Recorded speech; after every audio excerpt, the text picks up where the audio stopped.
La iglesia no es para gente perfecta. La iglesia es para gente necesitada de Dios. Hay una gran diferencia. En un mundo en el cual nos intentan vender o promocionar esto de la vida perfecta, nos damos cuenta que llevamos vidas frustradas, porque nadie tiene una vida perfecta. Nadie tiene una relación de matrimonio perfecta, nadie tiene hijos perfectos. Por mucho que uno los presuma en las redes sociales, la vida no es perfecta, pero nuestras vidas sí tienen una característica. Hay una necesidad de Dios dentro de nosotros. ¿Alguien necesita de Dios en su vida? Tú sabes que lo necesitas. Y por eso hablábamos la semana pasada como Saulo, quien es mejor conocido como el apóstol Pablo, también era una persona necesitada de Dios. Y a pesar de que muchos, inclusive personas de la iglesia, dudaban de la conversión de Pablo, esto es lo que vimos la semana pasada. Tú puedes ver esos mensajes en nuestro canal de YouTube de Church en español. Hablábamos de cómo algunos dudaban de esta conversión. Hubo personas con nombres específicos como Ananías o como Bernabé que extendieron el amor de Jesús a la vida de Pablo.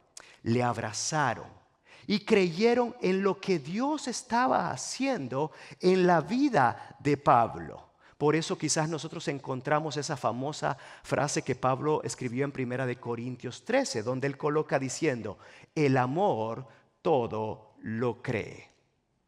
Pablo era una persona necesitada de Dios. Y Dios le llegó con su amor, lo agarró, lo transformó. Y por eso él comenzó a escribir de ese amor que la Biblia dice también que es inagotable. Y es que el amor de Dios es grande. ¿Sabías eso? Nadie te puede amar en esta vida como solo Dios te puede amar. Ese es el amor de Dios. Amor grande, amor inagotable. Y no solo eso, la Biblia también dice que nada nos puede separar del amor de Dios que hemos encontrado para nuestra vida por medio de Cristo Jesús, nuestro Señor. Si Jesús es el Señor de tu vida, hay un amor que te sostiene, hay un amor que te rodea, hay un amor que te llena. Y la excelente noticia es que nada en lo creado, ni arriba ni abajo, te puede separar de ese amor. Tú necesitas encontrar ese amor. Gracias, Silvita, por aplaudir. Silvita ha encontrado ese tipo de amor. En un mundo en el cual tú estás en búsqueda del amor. ¿Alguien está buscando el amor? Veo algunos ahí que tienen bien abrazado a su pareja. Hay otros que están alejados de su pareja. No sé cómo está la medida de amor que tú has estado buscando. No sé cómo está tu tanque lleno de sentirte amado. Pero hay una realidad, mi querida Tere. Solo Jesús nos puede amar de una manera incomparable. Solo Jesús puede rodearnos con ese amor. Y la seguridad es esta: nada te puede separar de ese amor. Después del apoyo que Pablo encontró en personas como Bernabé, Pablo es aceptado ahora en una familia, la familia de la fe, la familia de la iglesia. Pero vimos también como Saulo, que es Pablo, también encontró algunos judíos que su propuesta era la siguiente: hay que eliminar a Saulo. Entonces la Biblia dice, los hermanos de la iglesia tomaron a Saulo, lo llevaron a Cesarea y de ahí se lo mandaron a Tarso. Pasaron cerca de 8 o 12 años en los cuales la vida de Saulo no es muy mencionada. Fueron años de mucho crecimiento en la vida de Saulo. Fueron años de mucho aprendizaje antes de que Pablo nuevamente entrara en lo que Dios tenía preparado para él ahora como un misionero que marcaría y cambiaría toda la historia de la iglesia. Esto es lo que Saulo estaba viviendo. Ahora, mientras estos años pasaron, que no son mencionados, la Biblia sí nos menciona que la obra de Dios continuaba. La iglesia continuaba creciendo, la iglesia se hizo fuerte a pesar de la gran oposición que se levantó contra ella. Y es que la iglesia no va a ser de las entidades favoritas del enemigo ni del mundo. Cada vez que algo que lleve a Cristo se quiera levantar, va a haber oposición. Basta con ver tus redes sociales y las noticias. Esta semana salió algo de que quieren meter la Biblia nuevamente en las escuelas. Y algunos nos alegramos como alguien que gritó allá atrás, amén. Pero yo, que soy medio chismoso, me puse a leer los comentarios de la gente. Y algunos decían, hoy sí ya nos arruinamos. Y yo decía, que no, ya estamos bien arruinados por haber sacado la Biblia de una nación que fue fundada en la Biblia. Pero cada vez que alguien quiere hacer algo que va a mejorar la vida de las personas a través de Jesús, ¿qué hay? Oposición. Pero eso no detiene a la iglesia, porque la iglesia es de Cristo. La iglesia es de Jesús, Rey de reyes y Señor de señores. Él la protege con su amor. Y por eso la iglesia en Hechos continuaba en lugar de, como dicen por ahí, achicopalarse. ¿Entiendes la palabra? Hacerse pequeños, desanimarse y decir, ay no, ya somos menos. Ellos se hacían más fuertes. ¿Por qué? Porque Dios traía esa fortaleza que ellos estaban necesitando. Pero no olvides, la iglesia no es para gente perfecta, es gente necesitada de Dios. Si tú necesitas de Dios, Dios puede dar la fortaleza que tú necesitas. Por eso no te alejes de Dios, no te alejes de la iglesia. Pablo continuaba creciendo durante estos años y la Biblia entra en escena ahora con la vida del apóstol Pedro. Pedro comenzaba a visitar regiones cercanas a Jerusalén. Dios continuaba usándolo y guiándolo para llevar el mensaje de Jesús también a las personas que no eran judías. Ahora bien, esto fue un gran reto para Pedro, porque Pedro era judío.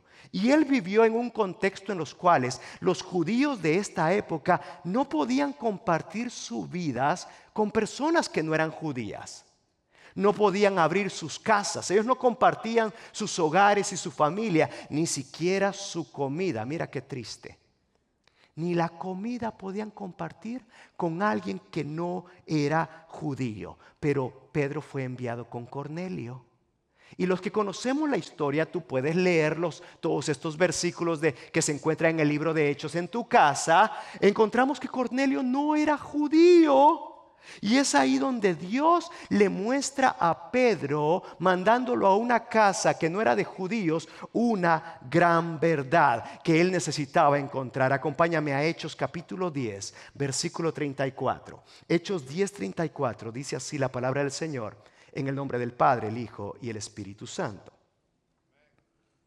Entonces Pedro, abriendo la boca, dijo: en verdad comprendo que Dios no hace acepción de personas. Tú debes subrayar eso en tu Biblia o debes tomarle una foto a esa frase, porque esta es una base de toda iglesia. Dios no hace acepción de personas. Y luego agrega, sino que en toda nación, di conmigo toda nación.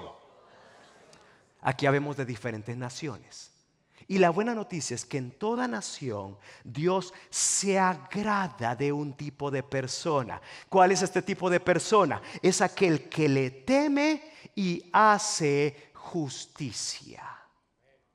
Dios abre ahora su gracia y comienza a decirnos: yo no hago acepción de personas. Yo no di mi vida nada más por los judíos. Ahora yo me agrado de toda nación donde encuentro una persona que me teme y hace justicia. Dios no hace acepción de personas. Yo por eso he titulado el último mensaje de esta serie del día de hoy: debemos ser una iglesia llena de gracia.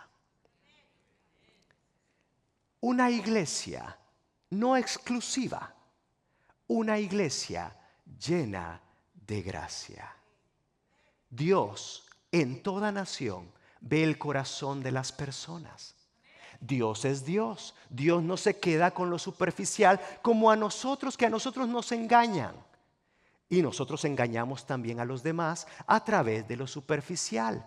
Les ponemos una apariencia que no necesariamente es lo que hay en nuestro interior, lo que hay en nuestro corazón. Pero recuerda que Dios es Dios y Dios te conoce. Dios conoce tu corazón y Él se agrada de tu vida sin importar tu nación.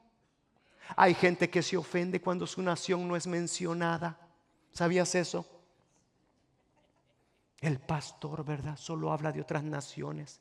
De la mía ni se acuerda. Pues ni te conozco, ni sé de dónde eres. Y te digo la verdad, no es que me interese tanto saberlo. ¿Por qué? Porque tu nación no determina quién tú eres. Tú tienes un corazón que es más importante, inclusive que el lugar en donde tú naciste. Y ese corazón Dios lo ha visto. Y Dios quiere agradarse con tu vida. Y que no vivas en esta conmiseración, ¿verdad? De sentirte menos. Tú eres importante para Dios. Dios se agrada de tu vida. ¿Cuándo? Cuando tú le temes a Él y cuando comienzas a hacer obras de justicia. Esa es la transformación que Dios hace en los corazones de aquellos que tenemos temor de Dios. Pedro comenzó a guiar a personas no judías a través de este mensaje y él les dijo: ustedes quieren que Dios se agrade de su vida, ustedes tienen que conocer a Jesús. Y por eso en el versículo 43 del capítulo 10 dice Pedro: de este Jesús que les estoy hablando dan testimonio todos los profetas, que todos los que creyeren en Él recibirán perdón de pecados por su nombre. ¿Alguien aquí ha recibido el perdón de su vida gracias al nombre de Jesús? ¿Alguien cree en Jesús como su Señor y Salvador? La Biblia es clara cuando dice: tú entras en la categoría del todos. Todos, de cualquier nación, de cualquier background, no importa en la familia en la cual tú naciste. Si tú crees en Jesús como el Hijo de Dios, entonces recibes la gracia de Dios que tu vida necesita. Recibes el perdón de tu vida. No hay nada más triste que vivir condenados. No hay nada más triste que no encontrar en esta vida la libertad que solo el amor de Dios nos puede dar. Por eso Jesús murió en la cruz, para quitar todo peso de tu vida. ¿A alguno aquí le gusta caminar pesado? Hay un peso en tu vida que tú necesitas identificar. Es el peso de la culpabilidad. ¿Alguien aquí alguna vez se ha sentido culpable? Si estás casado, esto es el pan diario nuestro, ¿verdad? Pero tal vez no estás casado y dices: pastor, pero yo también me siento culpable. Exactamente, la culpa es un peso que tú no puedes vivir con esa culpa. Te vas a tu habitación y no puedes dormir bien. ¿Por qué? Porque tú eres culpable de muchas cosas. Pero la buena noticia es: todo aquel, como Pedro lo dijo, que cree en Jesús es liberado de ese peso. Y ahora puedes volver a respirar. Te levantas sabiendo que no eres perfecto. Atención, iglesia, nunca cometas el error de creer que en esta vida tú vas a llegar a ser perfecto.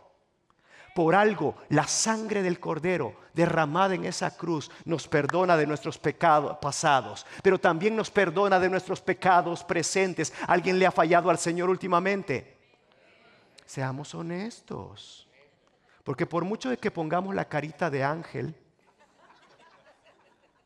tú sabes que hay cosas que no has estado haciendo bien. Pero ahí entra la gracia de Dios. No te quedes tirado. No vuelvas a esclavizarte con aquellas cosas que Dios ya te liberó. Y si todavía Dios no te ha liberado, tú tienes que correr hacia Jesús. Jesús es el único que puede quitarte todos esos pesos. Pedro lo dijo: todos los que creyeren en Jesús recibirán el perdón de sus pecados por su nombre, por el nombre de Jesús. Pero vámonos al capítulo 11 de Hechos, versículo 1. Fíjate lo que ocurre aquí.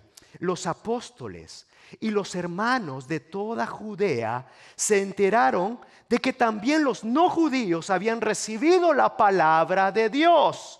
Así que cuando Pedro regresó de donde Cornelio, Regresó nuevamente, subió a Jerusalén.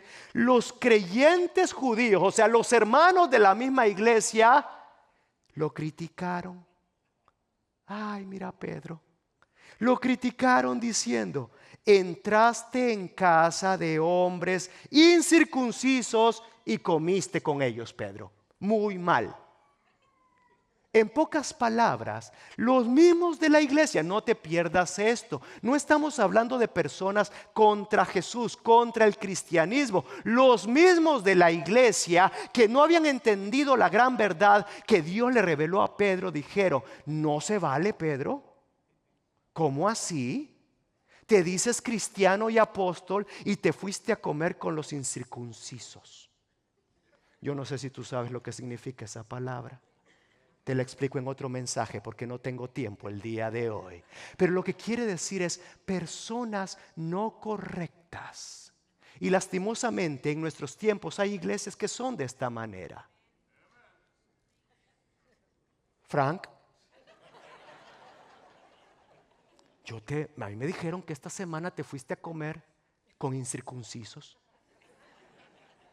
Y Frank, eso no está bien. Había personas en la iglesia que estaban más preocupadas por lo que Pedro hizo, por lo que Pedro comió, más que por lo que Dios estaba haciendo en la vida de la familia de los de Cornelio.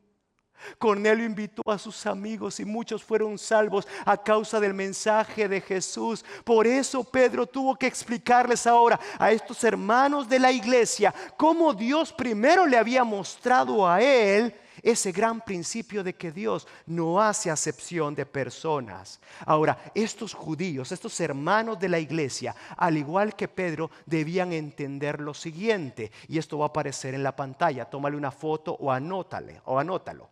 Lo que Dios hace debe estar por encima de nuestra forma de pensar o de nuestras tradiciones o inclusive nuestras preferencias.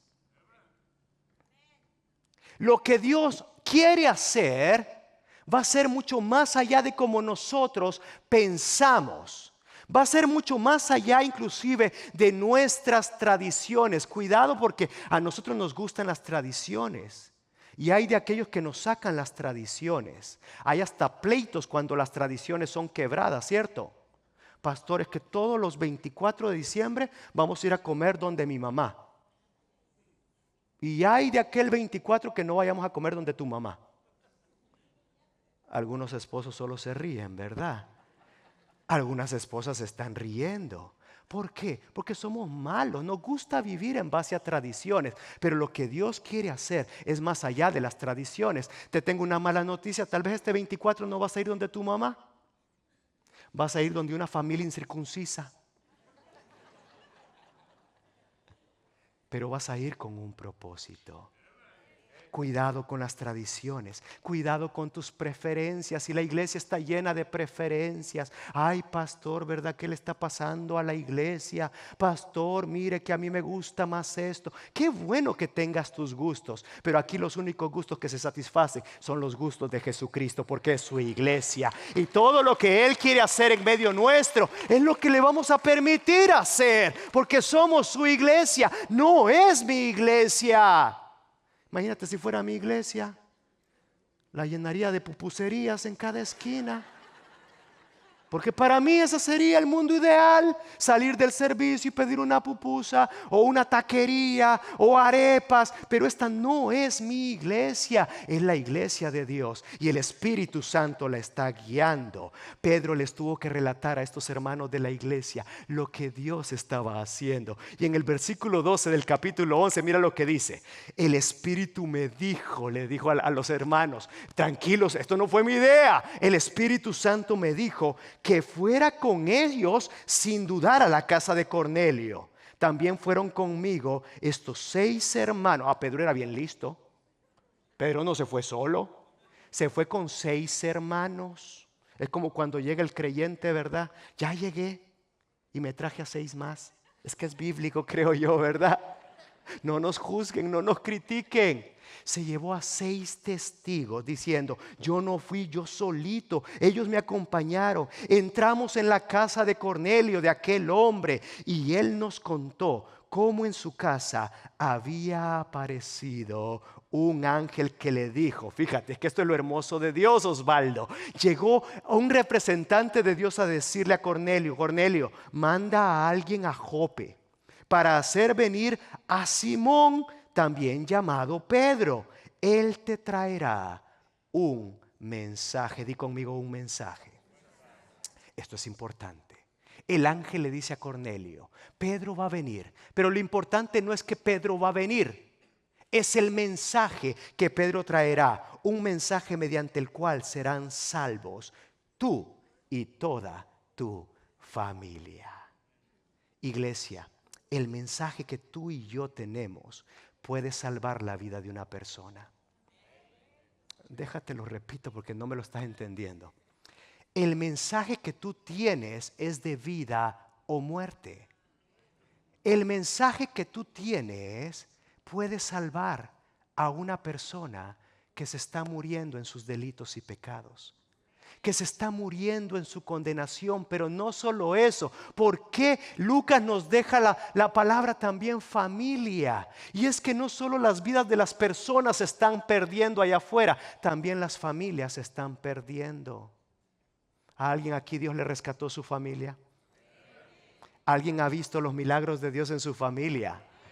Ha sido a causa de que alguien llevó ese mensaje a tu vida. Y él estaba diciendo, el mensaje que Pedro les trae no es cualquier mensaje, no es un mensaje nada más para entretener o endulzar el oído. Es un mensaje que hace milagros, es un mensaje que cambia realidades. Por eso tienes que ir por Pedro. Tráelo. Y él trae ese mensaje. Versículo 17.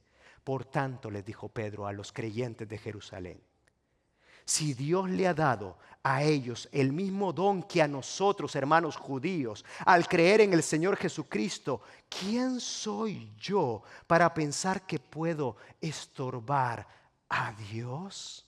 En otras palabras, yo tengo que hacerle caso a lo que Dios nos está pidiendo que hagamos. Al oír esto, los judíos que estaban con Pedro en Jerusalén se apaciguaron, se calmaron y entonces alabaron a Dios diciendo: así que también a los no judíos ha concedido Dios el arrepentimiento para vida. Dios continuaba formando su iglesia, y por eso The Church en español, algo que tú y yo nunca debemos hacer es estorbar lo que Dios quiere hacer en medio nuestro. Tú tienes que estar de acuerdo conmigo en esto. Lo que Dios quiere hacer en medio nuestro, debemos permitírselo hacer a Él. Más allá de nuestras preferencias o de nuestras tradiciones o de nuestros gustos está lo que Dios quiere hacer. Y Dios es experto en romper moldes. Por eso es que tú y yo estamos en este lugar. Todo lo que hacemos debe ir cargado de un solo mensaje. Y ese mensaje tiene nombre: Jesús. Jesús es nuestro mensaje. ¿Qué tanto tú hablas de Jesús a los demás? Ay, no, pastor, a mí me gusta más hablar ¿de qué? De cualquier cosa. Y puedes hablar muchas cosas que no van a cambiar las realidades de tus amigos. Pero cuando tú hablas de Jesús, algo ocurre. Cuando tú te sientas con alguien a hablar de Jesús, Laurita, algo ocurre. Cuando comienzan a abrir sus casas para comenzar estudios bíblicos para hablar de Jesús, algo ocurre en ese lugar. Cuando a nuestros jóvenes les comenzamos a hablar de Jesús, algo ocurre. ¿Me está siguiendo en esto?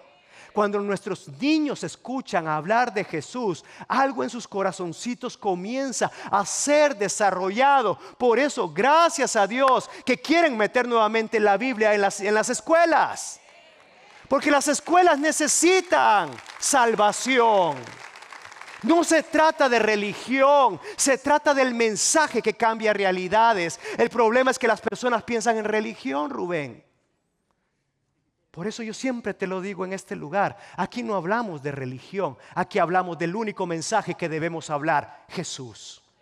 Jesús es lo más importante. Jesús es el único que merece la gloria. Gloria a Cristo, aquel que ha salvado al mundo. Ese es nuestro mensaje. Es el mensaje que cambia realidades. Este mensaje que tenemos en la iglesia es uno solo. Jesús vino y vivió entre los hombres. Jesús murió en una cruz para perdonar nuestros pecados. Jesús resucitó y venció a la muerte para que ahora nosotros podamos tener vida en abundancia. Y un día Él volverá, porque Él va a volver. Él volverá para que todos los que creemos en Él podamos estar con Él para siempre. Dime si no es un mensaje de esperanza ese. Ay, pastor, pero es que yo no sé predicar. Si te lo acabo de decir en 5 frases lo que tú debes hacer.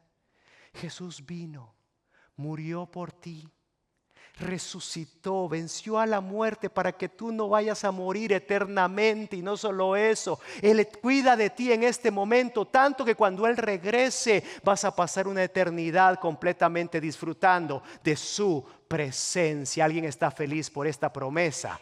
Esta es la promesa que todavía mantiene a la iglesia. La iglesia no es un lugar para entretener a las personas. La iglesia es un lugar para predicar el mensaje que la gente necesita escuchar. Jesucristo, el único que puede cambiar las realidades. Las familias pueden ser rescatadas. ¿Sabías eso? ¿Conoces una familia que le está pasando mal?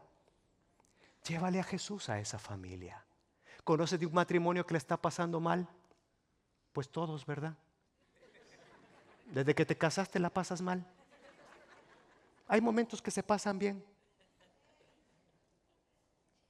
Los matrimonios necesitan de Jesús. Tus hijos la están pasando mal. Están viviendo ataques de depresión que tú tienes que identificarlos. Y estás tratando de llevarlos con psicólogos. Y eso no está mal. Hazlo. Pero solo el mensaje de Jesús puede hacer verdaderamente libre el corazón de una persona, sin importar la edad, sin importar la nación, porque Dios no hace acepción de personas y toda gente necesita escuchar de Jesús, porque toda rodilla se va a doblar delante de ese nombre. Toda rodilla se va a doblar delante de ese nombre. Pero no lo hacemos obligados, lo hacemos por amor. Jesús nos ha cambiado la vida y por eso estamos agradecidos. Por eso esta iglesia de Jerusalén, llena de personas judías que no entendían, al oír la explicación de Pedro, entendieron el mensaje y por eso dijeron: gloria a Dios, le alabamos al Señor. Que también a los no judíos ha llegado el mensaje que es de arrepentimiento para vida. Y es que qué lindo es encontrar una iglesia donde las personas llegan a comprender lo que Dios está haciendo. Qué lindo es encontrar una iglesia donde las personas pasan del juzgar a dar gracias a Dios por lo que está ocurriendo en medio nuestro. Nosotros lo estamos viendo en nuestro ministerio de Cueva de Adulam. Pastor, ¿qué es eso? ¿Cueva de qué? No te preocupes por el nombre. Es un grupo de hombres que ha tomado el reto de anhelar ser libres. Y cada día que ellos viven siendo libres, yo me alegro por ellos. Oramos por ellos. En ningún momento ellos van a ser juzgados. Y si en este lugar hay algún hombre acá que me está sonriendo, pero tú sabes que eres adicto a algo, métete a la Cueva de Adulam. Mi oración como pastor es que cada vez las barreras sean bajadas en este lugar y que dejemos de criticar lo que no entendemos y comencemos a ver los milagros que Dios está haciendo en medio de corazones que quieren agradar al Señor. No te canses de luchar. Tu vida no es perfecta y no necesita serlo, porque la iglesia no es para gente perfecta, es para corazones que reconocen que necesitan de Dios. Dile al que tienes al lado: tú necesitas de Dios. Ay, pero me tocó un líder de la iglesia. Pues dile con más fuerza: tú necesitas más de Dios. No cometas el error de creer que en este lugar hay super espirituales. Esos no existen. Todos somos parejos, pero Dios se agrada de nosotros, de toda nación. Dios no hace acepción de personas, Edson, de aquel que le agrada, de aquel que le teme y hace justicia. Versículo 11 del versículo 19 dice así: los que se habían dispersado, fíjate. Ahora en este versículo nos manda a otra área. A causa de la persecución que se desató por el caso de Esteban. ¿Te acuerdas, Esteban? Lo predicamos también en los mensajes anteriores. El que tenía la cara de ángel, pero que se enojaron tanto que lo mandaron a apedrear. Pues ese evento hizo que algunos se dispersaran de los creyentes de Jesús. Y entonces llegaron algunos hasta Fenicia, hasta Chipre y hasta Antioquía, sin anunciar a nadie el mensaje, excepto a quienes. Estos seguían la línea de los que estábamos predicando. Estos no habían estado con Pedro ni con Cornelio. Estaban haciendo lo que ellos creían que debían hacer. Pero luego el versículo siguiente dice: sin embargo, di conmigo, sin embargo. Porque esto es poderoso. Fíjate, sin embargo, había entre ellos algunos de Chipre y de Cirene que al llegar a Antioquía, no te pierdas de este nombre, Antioquía, comenzaron a hablarles también a los que no eran judíos. Se arriesgaron y dijeron: vamos a ver qué pasa. Y comenzaron a salirse también guiados por Dios y le comenzaron a hablar el mensaje de Jesús a personas de habla griega, anunciándole las buenas noticias acerca de quién, del Señor Jesús. ¿De quién seguían predicando? Estos no llegaron a decirles: miren muchachos, acabamos de abrir una iglesia que está buenísima, hay tacos, vamos a tener Navidad en el parque, ¿verdad? Y todo. No. Había un mensaje detrás de todas estas actividades. Ellos seguían anunciando el mensaje acerca del Señor Jesús. Y este dato es importante, iglesia. El poder del Señor estaba con ellos. ¿Alguien aquí disfruta del poder del Señor en su vida? El poder del Señor estaba con ellos, y entonces un gran número de estas personas que no eran judías también creyó y se convirtieron al Señor. ¿Dónde? En Antioquía. Déjame contarte rápidamente características de Antioquía. Antioquía, ubicadas unas 300 millas al norte de Jerusalén. Muchos la consideraban la tercera ciudad más importante después de Roma. Ahora, fue creada alrededor del año 300 antes de Cristo por uno de los descendientes de Alejandro el Magno. Ellos habían estado conquistando muchos pueblos y ciudades. Entonces este heredero a las ciudades que llegaba comenzaba a llamarle con el nombre Antioquía en honor a su papá Antíoco. De ahí viene Antioquía. La palabra, esta ciudad que hace referencia es más conocida como Antioquía Siria. Así que si tú vas a ir a buscar varias Antioquías, vas a encontrar varias. Pero esta específicamente es Antioquía Siria. Y en el primer siglo tenía alrededor de 500,000 de personas. Una cantidad importante de habitantes. Pero lo interesante es que era conocida por sus negocios, ya que estaba cerca de un lugar que era propicio para los negocios, pero también por su inmoralidad. Cuando yo leí este estudio y encontré la palabra inmoralidad, en lugar de asustarme, comencé a identificar esto.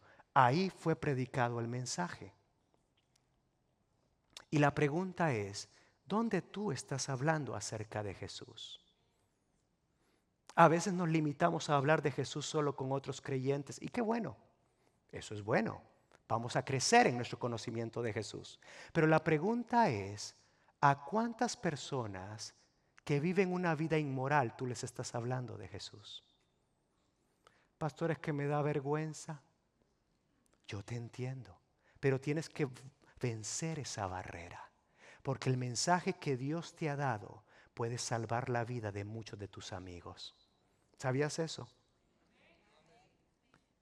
Tus amigos el día de mañana pueden partir a una eternidad sin Dios, y tú tenías el mensaje que les iba a transformar la vida. Pero es que yo no soy pastor, tampoco estos. Pero estos estaban en el poder de Dios. No te pierdas esa frase. El poder de Dios estaba con ellos. pero ellos fueron esparcidos a causa de una persecución. Y probablemente tú has llegado a esta nación en unas condiciones complicadas. Has sido humillado y nunca pensaste llegar a esta nación. Estás viviendo una vida tan complicada, pero no olvides que el poder de Dios está también contigo. El poder de Dios es el que te ayuda a poder vencer el vicio. El poder de Dios es el que te ayuda a poder mejorar tu matrimonio. El poder de Dios es el que te llena de esperanza cuando estás viviendo en desesperación. ¿Alguien está aquí en esta tarde? Yo estoy seguro que le estoy predicando a corazones que necesitan ser recordados esta verdad. El poder de Dios está disponible para ti, pero tú necesitas reconocer para qué es el poder de Dios. El poder de Dios no es para presumirlo con los demás. El poder de Dios no es para pretender ser más espirituales que los demás. El poder de Dios es para una sola cosa: llevar el mensaje de Jesús a gente que lo necesita. Y es ahí donde muchos creerán. El mensaje que Dios te ha dado con tu vida es poderoso. Por eso anota esta frase o tómale una foto. El mensaje que tú das con tu vida es un mensaje de esperanza y salvación que otros necesitan ver y escuchar. Tu vida es un mensaje. Por eso Dios obra con su poder en tu vida y en tu familia, con una razón: que otros puedan ver ese mensaje de salvación y esperanza. Versículo 22 del capítulo 11, la noticia de estos sucesos, de cómo en Antioquía estaba sucediendo algo especial, llegó a oídos de la iglesia de Jerusalén, los que habían regañado a Pedro, ¿te acuerdas? Pero ahora fíjate lo que ocurre. Entonces ya no regañaron a Pedro, sino que mandaron a Bernabé. ¿También te acuerdas de Bernabé? Si no te acuerdas es porque no viniste los domingos anteriores. Vete a la página de YouTube y mírate los mensajes. Hoy estamos ya en lo último. Todo lo que hemos visto cómo Dios no comete errores. Ahora mandaron a Bernabé, el que había abrazado a Saulo, lo mandaron a Antioquía. Cuando Bernabé llegó y vio las evidencias de la gracia de Dios, la palabra evidencias es poderosa, Bernabé se alegró y animó a todos a hacerse el firme propósito de permanecer fieles al Señor. ¿Alguien aquí permanece fiel a su Señor? Este es otro mensaje poderoso: a permanecer, Jafet, fieles al Señor, no a ser perfecto, a permanecer fieles al Señor. Pues Bernabé era un gran hombre lleno del Espíritu Santo, lleno de fe, y un gran número de personas entonces continuaba aceptando al Señor. Esto es lo que anhelamos ser en esta iglesia: un lugar donde las evidencias de la gracia del Señor sean palpables a otros. No donde las personas sean juzgadas. Si a ti te gusta juzgar a los demás, ya deja de hacerlo. Abraza a los demás, como Bernabé pudo abrazar a Saulo. Y no solo eso, se alegró cuando dijo: algo más está ocurriendo. Yo me alegro cada domingo que veo nuevas familias en este lugar. Yo me alegro cada vez que gente nos visita. Gracias por acompañarlos. Esto es lo que somos en este lugar: personas no perfectas, pero necesitadas de Dios, y que Dios nos fortalece. Entonces el versículo 25 dice: después entonces Bernabé, fíjate lo que hizo, partió a Tarso en busca de ¿quién? ¿Te acuerdas de Saulo? Bernabé se acordaba de Saulo. Cuando lo encontró, se lo trajo ¿a dónde? A Antioquía. Se trajo a Saulo, y durante todo un año, di conmigo, un año. Está hablando de tiempo, está hablando de inversión. Durante todo un año se reunieron los dos, Bernabé y Saulo, con la iglesia, y enseñaron a mucha gente. Fue en Antioquía donde a los discípulos se les llamó cristianos por primera vez. Un poco de historia para tu contexto. ¿Dónde se les llamó por primera vez cristianos a los seguidores de Cristo? En Antioquía. ¿Por qué? Porque las evidencias de la gracia de Dios eran palpables ahí. No porque era un título que ellos agarraron, pero ¿qué hicieron Saulo y Bernabé? Invirtieron un año, tiempo, enseñándoles a permanecer fieles al Señor. Y aquí te va, el único punto que yo te regalo de este mensaje es el siguiente: iglesia, una buena enseñanza en tu vida es importante. Si tú recibiste al Señor, pero te quedas sin buena enseñanza, no funciona así. Si tú aceptaste al Señor porque te emocionaste y sentiste cosquillitas en el estómago, eso lo sientes hasta cuando te enamoras. ¿Sabes? Tú sentí mariposas. ¡Qué bueno! Pero anhelamos ser una iglesia donde hay evidencias de lo que Dios está haciendo a través de su poder. Aquí en Antioquía ocurrió esto.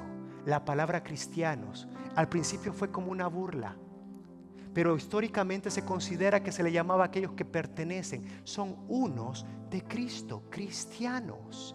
Pero estos seguidores de Jesús estaban tan orgullosos del amor que habían encontrado en Dios y de la aceptación que había en la familia y cómo sus vidas eran transformadas, que no tuvieron problema en adoptar ese apodo. Y ahora ellos eran orgullosos de decirse: yo soy un cristiano. ¿Algún cristiano en esta tarde? ¿Pero te sientes orgulloso? Ponte de pie si ese es tu caso. ¿Sabías que el ser seguidor de Jesús es lo mejor que nos puede pasar en la vida? Nunca te avergüences. Y yo quiero utilizar este mensaje para cerrar con esta verdad. ¿Qué va a pasar con The Church en español? No lo sé. Simplemente oro al Padre Celestial y le digo: Señor, lo que tú quieras hacer, como tú lo quieras hacer. Nunca permitas que yo como pastor o los pastores de esta congregación te digamos a ti lo que tú debes hacer. Y Dios lo ha estado haciendo. Aquí hay muchos Bernabés, hay muchos Saulos. ¿Algún Saulo? Ay, sonreíste, ¿verdad? Ay, no, pastor, yo soy más Bernabé. No lo sé. Tal vez tú eres un Saulo de pies a cabeza. Pero Dios nos ama a todos por igual. Y tú tienes una parte muy importante que cumplir en esta iglesia. Es llevar el mensaje de esperanza que tu familia necesita escuchar. No te avergüences de ser creyente de Jesús. El ser cristiano es un título que no tiene comparación, porque significa que ahora eres una persona llena de esperanza, llena de propósito, llena de gracia de Dios. Y no olvides, el poder del Señor, creador de todo, está contigo.